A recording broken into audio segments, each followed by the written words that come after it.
अस्मद्गुरुपरमगुरून् यतिवरपूर्णौ स्वयामुनं रामं पद्माक्षणाथषडजित्सेनेशरमा रमापतीन् वन्दे वन्दे बृन्दावनजगनं वल्लवीजनवल्लभं जयन्ती सम्भवं धाम विजयन्ती भूषणं श्रीमान् वेङ्कटनाथार्य कवितार्किकेसरी वेदान्ताचार्यवर्यो मे सन्निधत्तां सदा हृदि प्रणाम मम लक्ष्मणमुनिः प्रतिगृह्णात् मामकं प्रसादेति यत्सूक्तिः स्वाधीनपतिकां श्रुतिम् उपवीतिनम् ऊर्ध्वपुण्ड्रवन्तं प्रजगत्पुण्यफलं प्रदण्डहस्तं शरणागतसार्थवाहमीडे शिखया शेखरिणं पतिं यतीनाम्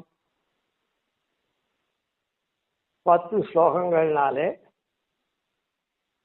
பூர்வர்கள் 9 பேர் 9 பாஷ்யக்காரர் ஒருத்தர் ஆக மொத்தம் 10 ஆச்சாரியர்கள் இந்த பரம்பரையில் இருக்கா. அவிச்சின்னமான பரம்பரையில பெருமாள் தொடக்கமா அந்த பாஷ்யக்காரர் வரையில் வந்தாவிட்டு இப்போ பாஷ்யக்காரரை ஸ்தோத்திரம் பண்ண போறேன். இதுதான் பிரகிருத கிரந்தத்துக்கு விஷயம், பாஷ்யக்காரருடைய ஸ்தோத்திரம். இந்த 10 விதம் இங்க 10 ஆச்சாரியால் இருக்கிறத உற்று நோக்கணும். நம்ம சம்பிரதாயத்தினுடைய ஏற்றத்தை எப்படி இருக்குது அப்படின்னு. பெருமாள் நம்மலாம் உய்விக்கிறதுக்காக தசாவதாரம் பண்ணோம். அதே போல ஆழ்வார்களா அவதரிச்சு நம்மலாம் உய்விக்கணும், உலகம் மொத்தத்தையும் உய்விக்கணும், எல்லாரும் அதிகரிக்கிறதான பாஷையில தேவ பாஷையான வேத சம்ஸ்கிருதத்துல மாத்திரம் இல்லாம அது எல்லாரும் அதிகரிக்க முடியாது வேதத்தை. அதனால எல்லாரும் அதிகரிக்கணும் அப்படின்னு வேதார்த்தத்தை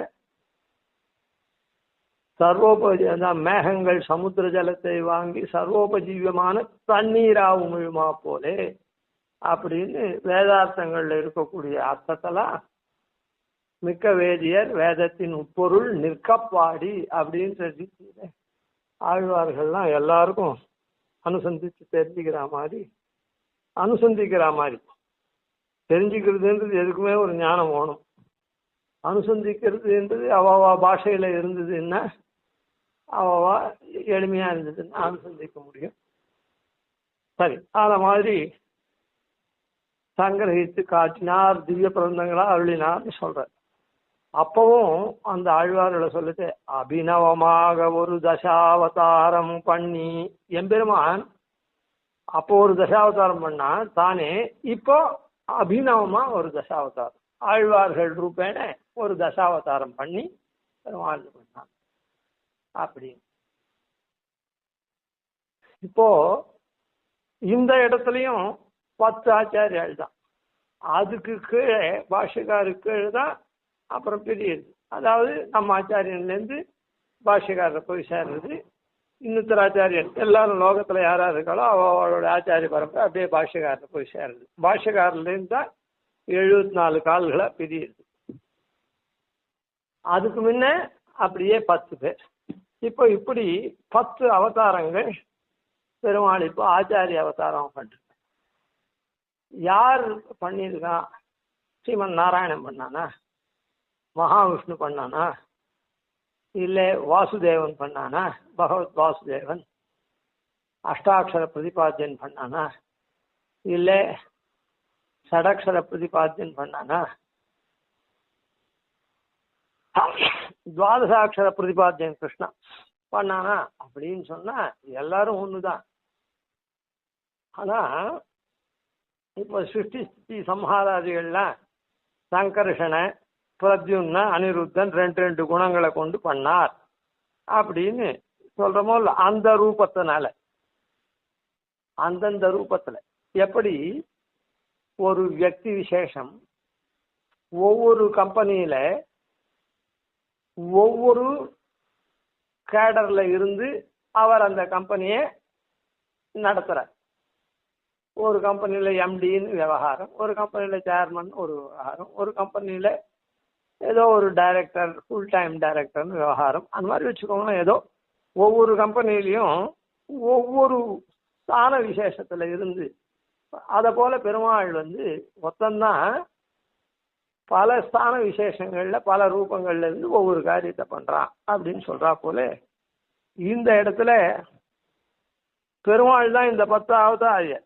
பின்னால் இருக்கிற ஆச்சாரியன் நம்ம ஆச்சாரியன் பெருமாள் தான். சாக்ஷான் நாராயணோ தேவா கிருத்வா மத்தியமயிந்தனும் மக்னான் உத்தரத்தே லோகான் காருண்யா சாஸ்திரபாணினான்னு தன்னுடைய சாஸ்திரமாகிற கையை கொடுத்து தன்னுடைய கருணையினால இந்த சம்சாரத்துல மங்கி மூழ்கி போயிருக்க நம்ம கையை தூக்கி விடுறான் அப்படின்னு சொல்லியிருக்கு. அதெல்லாம் அந்த பொதுவா வருது பாருங்க, அதுல 10 பேரா இருக்கா. பெருமாள் தொடக்கமா பாஷ்யக்காரர் ஈராக 10 பேர். அதனால இப்போ ஆச்சாரியனை சொல்லட்டு சுவாமி தேசிகன் என்ன சப்தம் பிரயோகப்படுத்துறார் அப்படின்னு சொன்னா, ஆச்சாரியாத்து இக தேவதாம் சமதிகாம் அந்யாம் ந மன்யாமகே அப்படின்னு.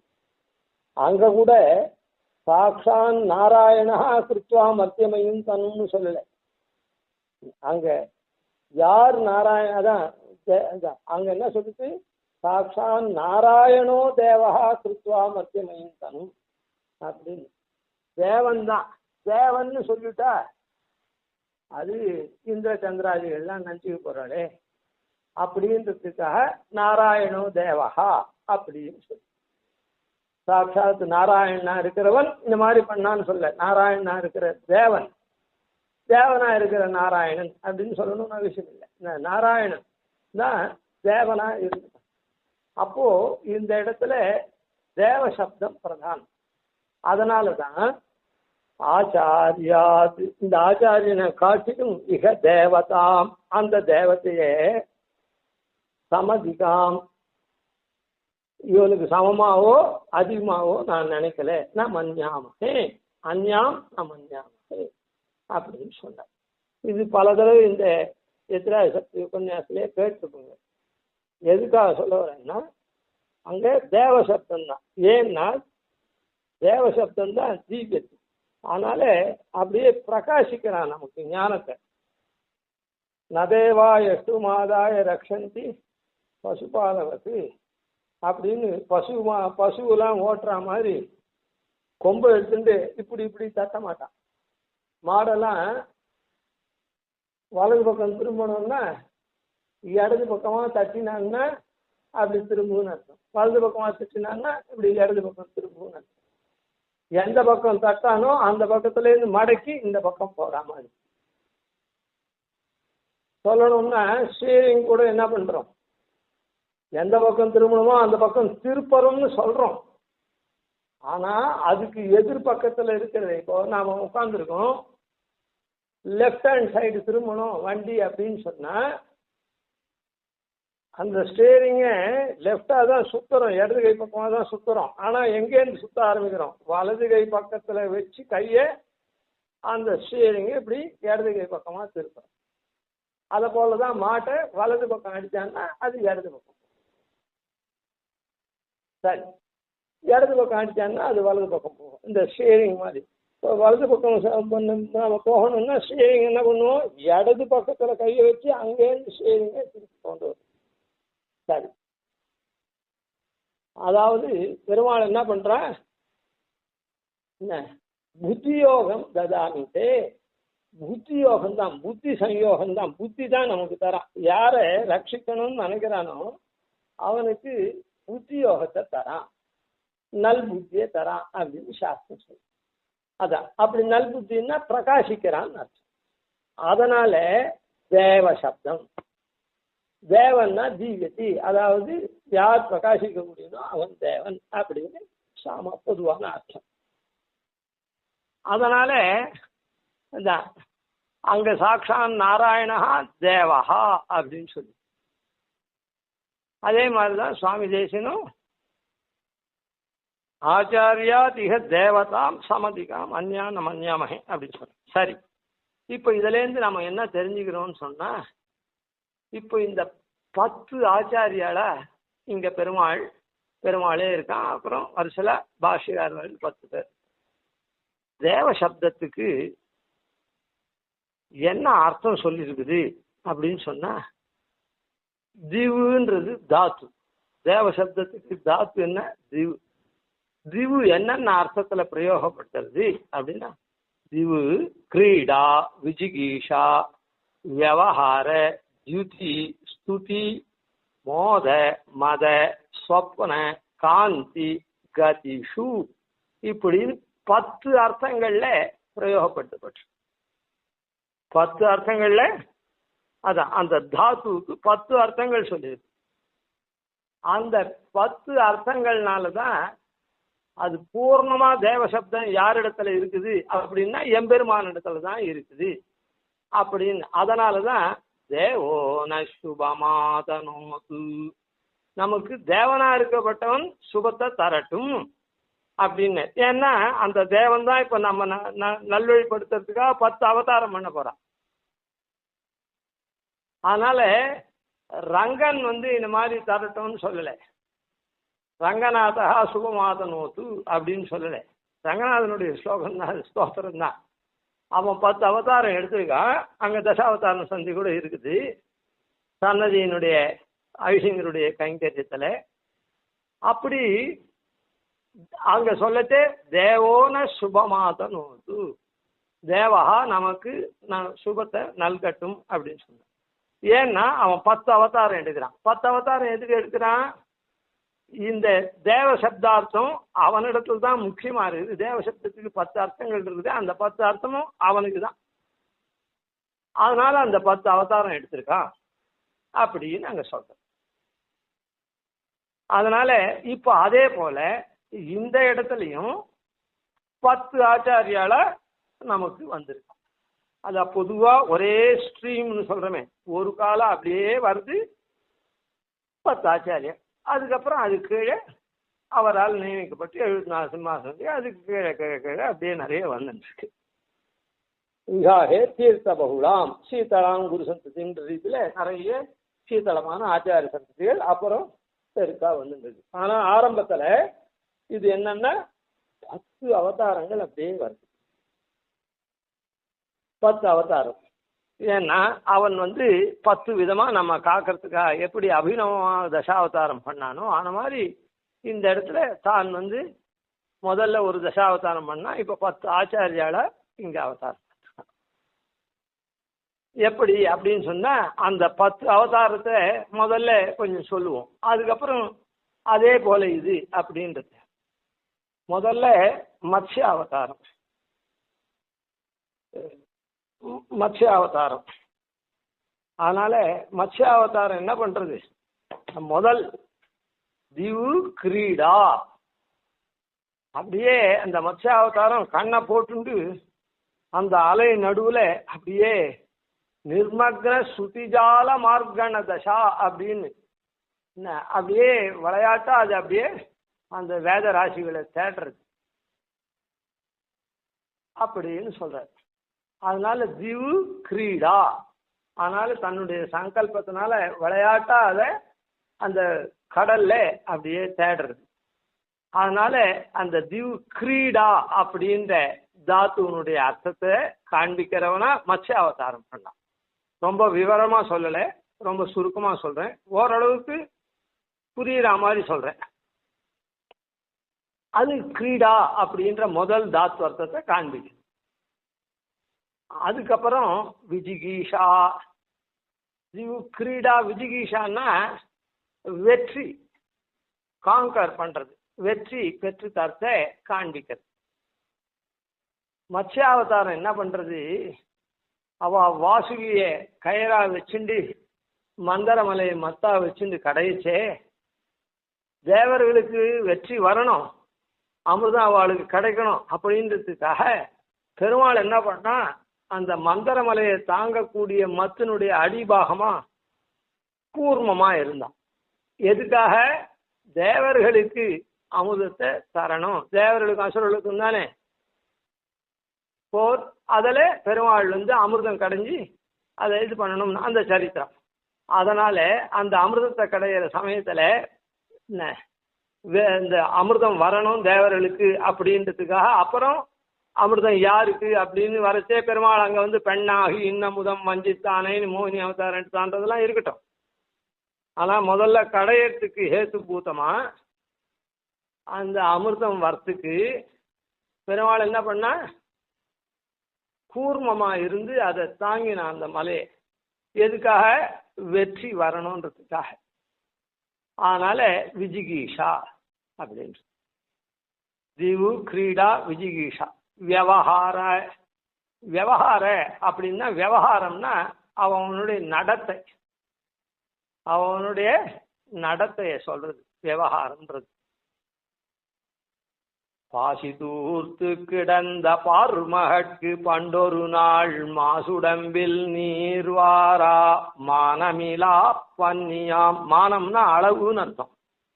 என்ன அறிய அந்த அளவில்லாததானே அப்படி ஒரு பெரிய வராகமா உண்டானான். அவனுடைய விவகாரம் எப்படி? அவன் வந்து அந்த ஜலத்துல மூழ்கி எடுக்கக்கூடிய தன்மையாளனா, அந்த மாதிரி தன்மையை கொண்டவனா. அப்படி பாசி தூர்த்து கிடந்த பார்மகற்கு பண்டொரு நாள் மாசுடம்பில் நீர் வாரா மானமிலா பண்ணியாம். இல்ல அவனுடைய அதுக்கு அந்த சகதி அந்த ஜலத்துல போய் எடுக்கக்கூடியதா அடியில போச்சே கொஞ்சம் இதெல்லாம் இருக்குமோ இல்ல, துருன்னு சொல்றமே, அதெல்லாம் இருக்குமோ இல்ல. அதனால அதெல்லாம் அதுக்கெல்லாம் சளைக்காதபடியா இருக்கக்கூடிய ஒரு உருவத்தை எடுத்துட்டான். பெரிய வராகம் அந்த கடல் அடியில போய் எடுக்கிறாங்க. மானமிலா பன்றியாம் அப்படின்னு. அதனால இந்த இடத்துல ஜுதி ஸ்துதி வியவஹார அவனுடைய நடத்தையை சொல்லிச்சு. நடத்தை எப்படி? அதுக்கு தகுந்த மாதிரி அந்த ஜலத்துல போய் அந்த அடி சேர்ல போய் அப்படியே பூமியை மீட்டுண்டு வரா போல இருக்கக்கூடிய தன்மையாளனா இருந்தான் அப்படின்றதுனால. அதுக்கப்புறம் தியுதி. தியுதி அப்படின்னா ஒளிதான். ஆனா தியுதின்றது என்னன்னா மின்னல் போல, பளிச்சு ஒரு ஒளி, மின்னல் போல. அதாவது உடனே தோணும், அப்படி பளிச்சணும், அப்புறம் இதுவாக. அது போல நிருசிம்ம அவதாரம் அவன் வந்து இங்கில்லையால் என்று இரணியன் தூண்படுத்த, நான் இதை கட்டியிருக்கேன்டா, இந்த ஸ்தம்பத்துக்குள்ள அவன் இல்லவே இல்லை, இங்கு இல்லை, அதனால நான் இந்த ஸ்தம்பத்தை தட்டுறேன், நானே நேர்பார்வையில கட்டியிருக்கேன் இந்த சபா மண்டபத்தை, இங்கு இல்லையால் இங்க இல்லை அவன், அதனால நான் இதை தட்டுறேன், உன்னுடைய கண்ணன் எங்கு முழன்னு சொன்னிருக்கா, நான் பார்ப்போன்னு சொன்னான்.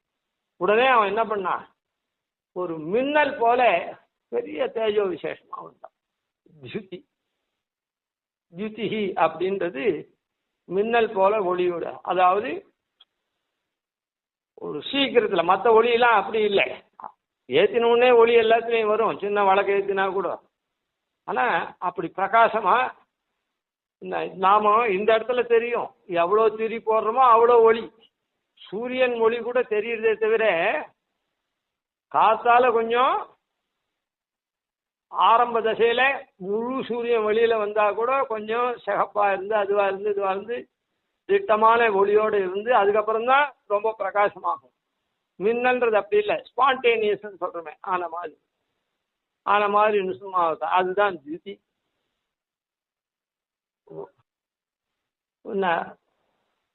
வாமத்துவம் வாமனே, வாமன அவதாரத்துல வாமத்துவம் அப்படியே அழகை கண்டு எல்லாரும் ஸ்தோத்திரம் பண்ற மாதிரி, எல்லாரும் ஸ்தோத்திரம் பண்ற மாதிரி. அதனால்தான் வாமனன் சீலன் ராமானுஷன், இந்த மண்மிசைன்னு ராமானுஷன் சொல்ல. வாமனன் சீலன், வாமனன் எப்படி சீலகுணமா இருந்தானோ, எல்லாராலையும் போற்றப்படும்படியா அப்படி இருந்தானோ, அத மாதிரி ராமானுஷனும் அந்த சீலத்தை அந்த குணத்தை உடையவர் அப்படின்னு சொல்லி 150 சொல்லிக்கிறார். வாமனன் சீலன் இருக்கவன்லாம் விட்டார். இந்த தமத்புதம் பாலகம் அம்புஜேக்ஷணம் அது இது அத்புத அத்தியுத கேசரி அப்படின்லாம் சொன்ன அவளெல்லாம் விட்டுட்டார். வாமனன் சீலன் அப்படின்னு சொன்ன. சரி இருக்கட்டும். அதனால வாமனன்றது என்னன்னா ஸ்துதி ஸ்தோத்திர விஷயம். ஸ்தோத்திரம் பண்ற மாதிரி ஒரு குழந்தை அழகா இருந்ததுன்னா பக்கத்தாத்து குழந்தையோ அது என்ன அழகா இருக்குது அப்படின்னு வா வா வா அப்படின்னுட்டு வெறுமை சம்பந்தம் இல்லாதவா கூட அதை கூட்டி கொஞ்சம் ஒரு ஒரு ஒரு செகண்ட் 2 செகண்டு இல்லை 10 செகண்ட் அதை வந்து அதோட கொஞ்சிட்டு போவான். தூரத்துலேருந்து கை காட்டி சிரிச்சு பேசி ஏதோ பண்ணிட்டு போவான். ஏன்னா அந்த அப்படியான தன்மை வாமனன் அதை போல ஸ்துதி ஸ்தோத்திரம் பண்றது. அதுக்கப்புறம் மோத மோத மோத மத சொப்பன காந்தி கதிஷு மோத அப்படின்றது என்னது அப்படின்னு சொன்னா அதாவது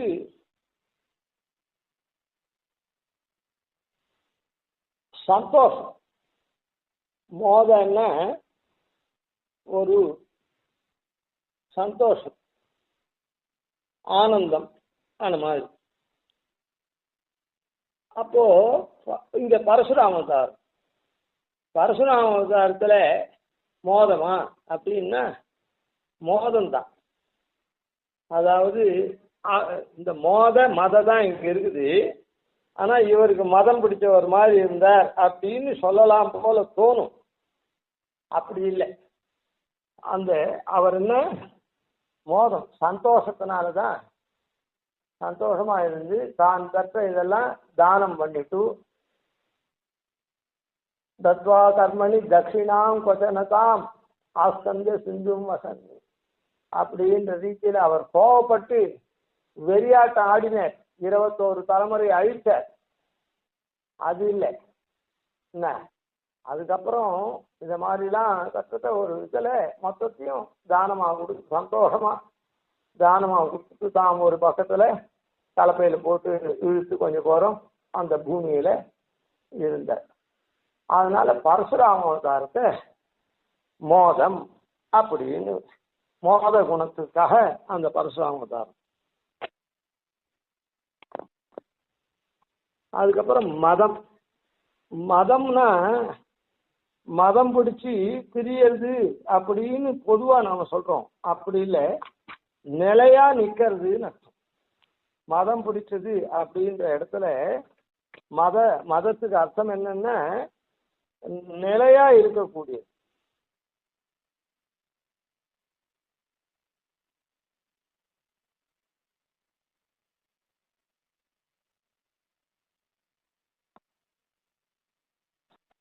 அதாவது ராமன் எப்படி இருந்தான், அதாவது மதம் பிடிச்சவன் மாதிரி சத்ருக்கள் எல்லாமும் நிலையா இருந்து உறுதியான தன்மை தான் மதம்னு அர்த்தம். உறுதியான தன்மையை காண்பிக்கிறது மதம். ராமன் எல்லா விஷயத்திலையும் உறுதியா இருந்தான். பித்ருவாக்கிய பரிபாலனம் பண்றதுலயும் உறுதியா இருந்தான். விஸ்வாமித்திரர் அதுக்கு முன்ன கூட்டுன்னு போச்சு அந்த தண்டகாவனத்துல தாட்டகாவதமெல்லாம் பண்ணச்சேவும் உறுதியா இருந்தான். ஒரு பெண்ணை போய் அடிக்கிறதா அப்படின்னு இன்னைக்கு நாம டிபேட் பண்ணிட்டு இருக்கோம், பட்டிமன்றம் வச்சுட்டு இருக்கோம். ராவன் பண்ணது சரியா தப்பா அப்படின்னு. ஆனா உறுதியா இருந்து எல்லாத்துலயும் செயல்பட்டான். அதே மாதிரி சூர்பனக்கா வதத்திலையும் உறுதியா இருந்து செயல்பட்டான். வாலி வதத்திலையும் அப்படியே உறுதியா இருந்தான். எல்லா விஷயத்திலையும் எந்த இடத்துலையும் சீதான்வேஷனுக்கு போதும் உறுதியா இருந்தான். எங்கேயும் பின்வாங்கவே இல்லை. ராவண வதம் கேட்கவே வேண்டாம். அதனால மத சப்தம் அந்த சப்தார்த்தத்தின்படி எம்பெருமான் ராமாவதாரம் பண்ணான்.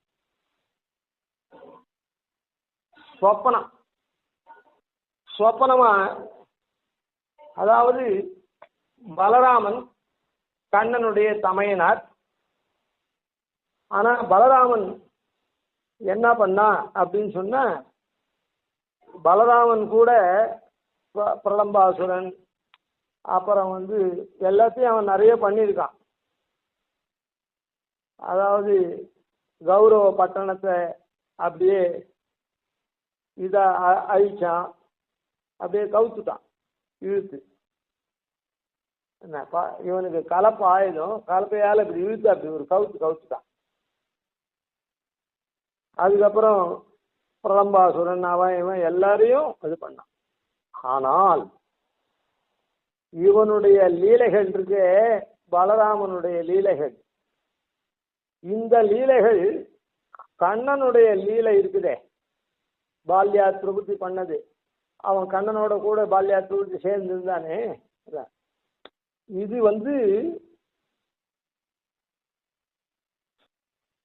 இவனுடைய லீலையாகப்பட்டது. பலராமனுடைய லீலையினாலதான் கண்ணனுடைய லீலை ரொம்ப சுவைமிக்கதா இருந்தது அப்படின்னு சொல்றேன். எப்படி இருந்தது அப்படின்னா, க்ஷீரம் சக்கரேவயாபிரபுதக் பூதா பிரபூதை குணை ஆகௌமார்கமஸ்வதந்த ஜகதே கிருஷ்ணஸ்யதா கேளயா. ஆகௌமார்கம் அஸ்வதந்த ஜகதே கிருஷ்ணஸ்யதா கேளயா. அதாவது கண்ணனுடைய லீலை எப்படி சுவைமிக்கதா இருந்ததுன்னா, பலராமனுடைய லீலையாகப்பட்டது எப்படி கௌரவ பட்டணத்தை அப்படியே அழிச்சு தள்ளுறது, அது இது இவாளெல்லாம் விளம்பன் முதலிய வாழெல்லாம் ஒழிச்சது, இப்படிலாம் இருக்குதே. இந்த லீலையும் கண்ணனுடைய லீலையும் ஒப்பிடுச்சேதான் கண்ணன் ரொம்ப அன்பு மிக்கவனா அதுவா இதுவா இருந்து எல்லாத்தையும் பண்ணான்றது தெரியும். கண்ணனுடைய பாலலீலைகள் பலராமனுடைய லீலையோடு சேரச்சே தான் கண்ணன் ரொம்ப சுலபனா இருக்கான். குழந்தை தாயாய் வந்த பேயுரை அப்படின்னு, ஏதோ தாய் வந்தா பால் சாப்பிட்ற மாதிரி சாப்பிட்டான், தீர்ந்து போச்சு. ஏதோ தொட்டில் கட்டிந்தாக்கு வண்டி அடியில ஏதோ குழந்தை கையை காலை ஆட்டுற மாதிரி ஆட்டிட்டு அவன் புரிஞ்சான். ஏதோ குதிரை வந்தது, குதிரை வாயில கை விட்டான், குதிரை போயிடுச்சு. பேசின்ற குதிரை எளிமையா. காளியன் இருந்தா காளியன் மேல நர்த்தனம் ஆடினான். உடனே அவ பத்னிகள்லாம் ஐயோ என்னுடைய பர்த்தாவை விட்டுடு அப்படின்னு பிரார்த்திச்சா, சரின்னு விட்டுட்டான். இப்படி இவனுடைய லீலையெல்லாம் ரொம்ப எளிமையாகவும் இதுவாகவும் இருக்குதுன்றது எப்ப தெரியும்? இல்லைன்னா கண்ணனை துஷ்ட குழந்தை அப்படின்னு சொல்லுவா. அப்படி இல்லாத இந்த பலராமனுடைய லீலையோட சேரத்தே தான் கண்ணனுடைய லீலை ரொம்ப சுவைமிக்கதா தெரியுது. அது எப்படி அப்படின்னு சொன்னா, க்ஷீரம் சர்க்கரைவா, வெறும் பாலை சாப்பிட்றத காட்டிலும் ஒரு ஆத்துல பால் கொடுத்தா சுவாமி எடுக்கலாம், பாராயணம் பண்ற சுவாமி எடுக்கலாம். அவெல்லாம் சொல்ற பால் ரொம்ப சித்திப்பா நன்னா இருந்தது அவாத்துல கொடுத்த பால் அப்படின்னு கொண்டாடுறான்னு வச்சுக்கோ. நாமே கூட ஒரு கெஸ்ட் கொடுக்குறோம்னா யார் வேணாலும் கொடுக்கலாம். அப்படி கொடுத்தோம்னா அது நன்னா இருக்குது அப்படின்னு சொன்னா, பால் ரொம்ப சித்தி சிண்டு நன்னா இருந்தது, சாப்பிட்றதுக்கு ரொம்ப இனிமையா இருந்தது அப்படின்னு சொன்னா, கேவல பால் இல்லை, அந்த பால்ல போட்ட சர்க்கரை அது திட்டமா போட்டுருக்கிறார். அந்த மாதிரி கண்ணனுடைய லீலை நன்னா இருக்குதுன்னு நாம கொண்டாடுறதுக்கு காரணமே பலராமனுடைய லீலையும் கலந்ததுனாலதான் அப்படின்னு சுவாமி தேசிகன் நன்னா ஸ்பஷ்டமா சாய்க்கிறேன். க்ஷீரம் சக்கரேவலயாபிரபுத பூதா பிரபூதை குணைஹி ஆகௌமார்க்கம் அஸ்வதந்த ஜெகத்தே கிருஷ்ணஸ்யதா கேளயா அப்படின்னு. இப்போ க்ஷீரம் நன்னா இருக்குதுன்னு தான் சொல்றாளே தவிர, இனிமையா இருந்துன்னு சொல்றாளே தவிர, யாருன்னா சக்கரை நன்னா இருந்துன்னு சொல்றாளோ, அவாத்துல சக்கரை போட்டாலோ கல்கட்டு போட்டாலோ சொல்றேன். ஆனா அது என்ன ஆகுது, மறைஞ்சி போயிடுது, அந்த பால்ல அது மறைஞ்சி போயிடுது. அதே மாதிரி கிருஷ்ணனுடைய லீலை நன்னா இருக்குதுன்னு சொல்றா, பலராமனுடைய லீலையே அது மறைஞ்சி போச்சு, கிருஷ்ணனுடைய லீலை எடுபட்டுறது. அப்போ அது என்னது, சொப்பனத்துல நாம பார்க்கிற பதார்த்தம் எல்லாம் எப்படி இருக்குது தெரியுது, மூச்ச உடனே அதெல்லாம் ஒன்றும் தெரியல. நாம ஓடி ஆடி எல்லாம் பெரிய அரண்மனையில சுத்தற மாதிரி இருக்குது, கடைசியில மூச்சு பார்த்தா ஒன்றும் இல்லை. ஆன மாதிரி இந்த லீலையெல்லாம் அதான் சக்கரை என்ன பண்றது, பால்ல கரைஞ்சி போயிடுறது, பிரத்யட்சமா தெரியல, பால் தான் தெரியுது, பால் இனிமையா இருக்குதுன்னு சொல்றான். அது போல பலராமனுடைய லீலை கண்ணனுடைய லீலையோட கலந்ததுனால கண்ணனுடைய லீலை ரொம்ப எளிமையா ரொம்ப நல்லா இனிமையா இருக்குதுன்னு நாம கொண்டாடிட்டு இருக்கோம். அதுக்கு காரணம் பலராமனுடைய லீலை அதை கலந்ததுனால. அதனால பலராமன் சொப்பனத்தை போல, பலராமனுடைய லீலையெல்லாம் சொப்பனத்தை போல, பால்ல எப்படி சக்கரை கலந்துட்டு பால் இனிமையா இருக்குதுன்னு சொல்றோமோ, அது போல அதனால சொப்பனம் அப்படின்ற அர்த்தத்துல அந்த பலராமர் காந்தி காந்தின்னா ஒளிதான் மறுபடியும் அதான் பிரகாசமா இருக்கும். கண்ணன் ஆரம்பத்திலேருந்து சமத்புதம் பாலகம் அம்புஜேக்ஷணம் சதுர்புஜம் சங்க கதாயுதம் அப்படின்றதுலேருந்து எல்லா விஷயத்திலையும் அவன் ஒளிமிக்க என்ன நந்தகோபன் குமரன் ஏராந்த கண்ணி யசோதை இளம் சிங்கம் அப்படின்னு எங்க பார்த்தாலும் அப்படியே பிரகாசிச்சுட்டு இருக்கான் காந்தி. அதனால காந்தின்ற அர்த்தத்துல கிருஷ்ணாவதாரம். கதி நாமெல்லாம் நன்மார்க்கத்துல நடக்கிறதுக்காக கல்கி அவதாரம் பண்ண போறோம். நல்ல கதியில இது பண்றதுக்காக கலியினுடைய குரூரமத்தன்மையெல்லாம் போய் கலியினால நாம நலியப்படாத நன்மார்க்கத்துல இப்போ நாம சரணாகி பண்ணிட்டு நாம போறோம், நாம இருக்க போறது இல்லை. அதான் இந்த ஜனங்கள் சம்சாரத்தில் இருக்கிற ஜனங்கள் இந்த கலியினுடைய பீடிச்சு ஆனால வருந்தாதபடி திரேதாயுக பிரவர்த்தித்த கார்த்தயுக விற்த்தான்னு திரேதாயுகத்தில் இருந்து கிருத்தயுக தர்மத்தை ராமன் அனுஷ்டிச்சான்ற மாதிரி கலி முடிஞ்சு எல்லாரும் திரியும் கலியுகம் நீங்கி தேவர்கள் தாமும் புகுந்து பெரிய கிதையுகம் பற்றி பேரிந்த வெள்ளம் பெருக கண்டோம்னு ஆழ்வார் சொன்னாரு. ஆன மாதிரி நல்கத்திய நல் மார்க்கத்தை கல்கி காண்பிக்க போறோம். அதனால கத்தின்ற அர்த்தத்துல இப்படி தேவசப்தார்த்தம் என்ன இருக்குதோ கிரீடா விஜிகீஷா வியவஹார தியுதி ஸ்துதி மோத மத சொப்பன காந்தி கதிஷு அதாவது கதிஷு இவைகள்ல இந்த 10 அர்த்தங்கள்ல தேவசப்தத்துக்கு தாத்வர்த்தம் இருக்கிறபடி எல்லாத்துலயும் பெருமாள் இப்படி பண்ணிருக்கிறதுனால அவன்தான் தேவன்னா அவன்தான் தேவன், மீது பேர்லாம் தேவனே இல்லை அப்படின்னு அர்த்தம். ஏகதேசத்துல ஔபச்சாரம். அதனால அப்படிப்பட்ட எம்பெருமான் தான் இப்போ ஆச்சாரியா திக தேவதாம்னு சொன்னார். அங்க தேவோன சுபமாத நூத்து தசதா நிர்வர்த்தயன் பூமிகாம்னு அப்படி 10 அவதாரம் எடுத்தானே அவனை தேவன்னு சொன்னார். அந்த தேவ சப்தார்த்தம் அந்த 10 பேர்ல இருக்கிறத பார்த்தோம். இப்போ ஆச்சாரியாது இக தேவதாம் சமதிகாம் அந்யாம் நம் அந்யாமஹே. இந்த ஆச்சாரியனை காட்டிலும் நம்முடைய ஆச்சாரியனை காட்டிலும் இந்த தேவதையா இருக்கவங்க நான் வேற ஒன்றும் அதிகமாக சமமாகவோ அதிகமாகவோ எண்ணலை மாறி எண்ணலை அப்படின்னு சாட்சியரோ. அப்படி இந்த ஆச்சாரியன் அதுதான் பெருமாள் 10 ஆச்சாரியனா இது பண்ணிருக்க. இந்த 10 நாமும் அடுத்ததா சரி. கவிதார்த்திக சிம்ஹாய கல்யாண குணசாலினே ஸ்ரீமதே வெங்கடேசாய வேதாந்த குரவே நமः. ஆதிவன்ஷடகோபாதி யதிவர்யான் பஜே நிசம் ஸ்ரீரங்க பூர்வசடதித்யதீசான பதாஸ்ரயம் ஸ்ரீவத்சவம் சதிலகம் வந்தே ஸ்ரீகிருஷ்ணதேசிகம்.